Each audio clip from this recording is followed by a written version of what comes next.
Bismillahir Rahmanir Rahim. In the name of Allah, most gracious, most merciful. We were talking about the story of Ghadir. And I read to you the tradition of Ghadir. And in that tradition, which is a very long sermon by the Holy Prophet of Islam, Prophet Muhammad sallallahu alaihi wasallam is announcing in front of the companions, thousands of the people, that Ali will be his successor, Ali will be his inheritor and his caliph. Now some doubts have been given by some of the opponents of this tradition. They have said that this phrase that Prophet Muhammad sallallahu alaihi wasallam said, "Man kuntu mawlahu, fahadha aliyun mawlahu." They have said that the word Mawla here, it means that whoever I am his friend, Ali alayhi salam also will be his friend. Mawla means friendship. Some they have said that Mawla here or Wali here means that Ali will be your helper. It means Nasir and Nusra, or helping. Prophet Muhammad is trying to say that whomever I am his helper, Ali will be his helper. And some other objections. We want to answer to these types of, in fact, questions about the story of Ghadir. And to tell you that, please, there is no doubt about this tradition. Neither in the chain of narrators that we will talk about it, nor in the content of the tradition. To answer to this question, I will verify my speech with giving three answers. First, this sermon is not only one sentence. To say that Prophet meant by man kuntu mawlahu, you say it means that Ali is your friend.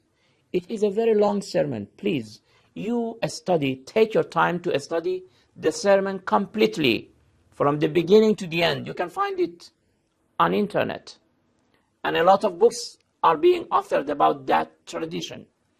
When you study the complete sermon, you will clearly see that in many of these parts of the sermon, Prophet Muhammad is clearly talking about the issue of succession after him, the issue of caliphate after him. He mentions the name of Ali repeatedly.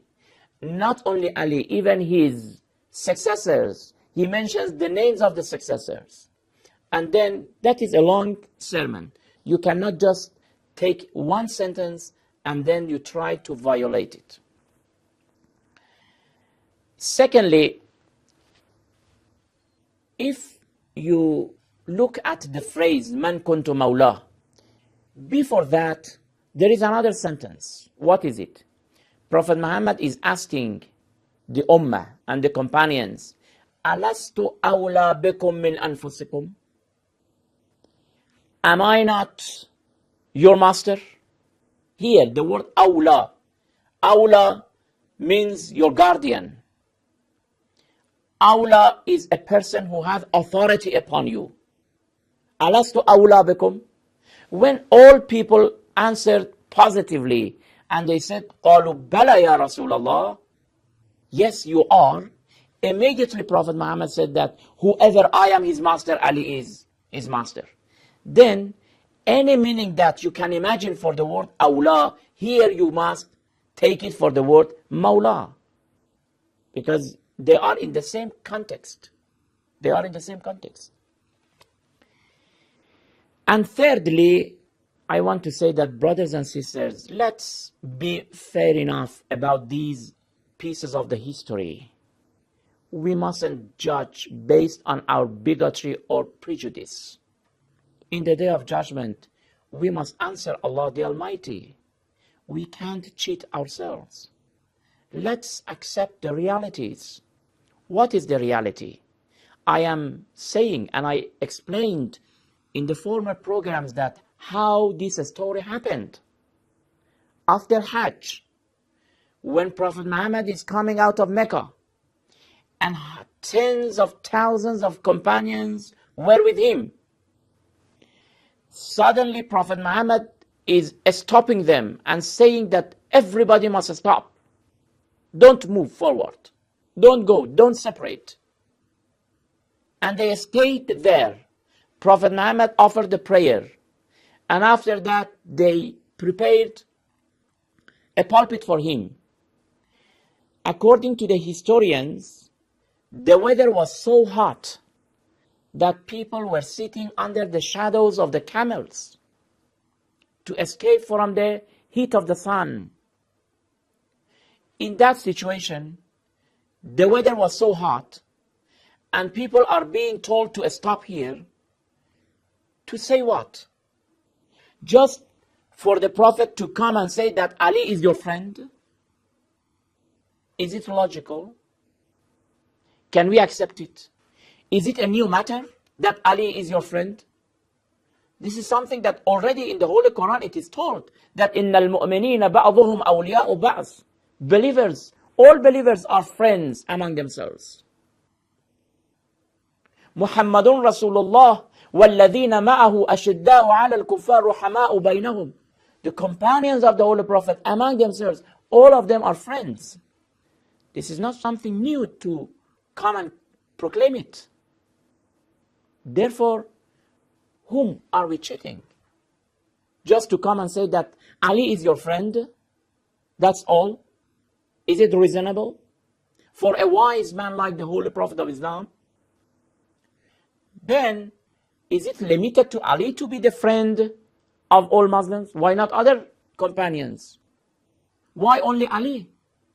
There were a lot of other companions with the Holy Prophet. Each of them could be, and they were, the friends of other believers. There was no reason just to raise the hands of Ali and to say that he is your friend or he is your helper. Therefore, let's be fair and judge fairly when we look at the whole circumstances, the whole issue, the whole story in front of thousands of the people. And after that announcement, Prophet Muhammad ﷺ stayed in that desert for 3 days. For 3 days. That all companions came and they congratulated. Even the second caliph came and said that, Ya Ali, I congratulate you. Asbahta mawlaya wa mawla kulli mu'minin wa mu'mina. Today, you are my master and the master of all believers. All these stories tell us that the reality was the issue of succession and caliphate, which was very important. Not just to announce that Ali is your helper or Ali is your friend. Therefore, I think if we study the sermon completely from beginning to the end, we will accept what I said here. And in next program, inshallah, we will talk about the chain of narrators of that tradition. Is it an authentic tradition or not? We will explain it in next program. Please keep watching these programs. Until then, thank you very much. Wassalamu alaikum wa rahmatullahi wa barakatuh.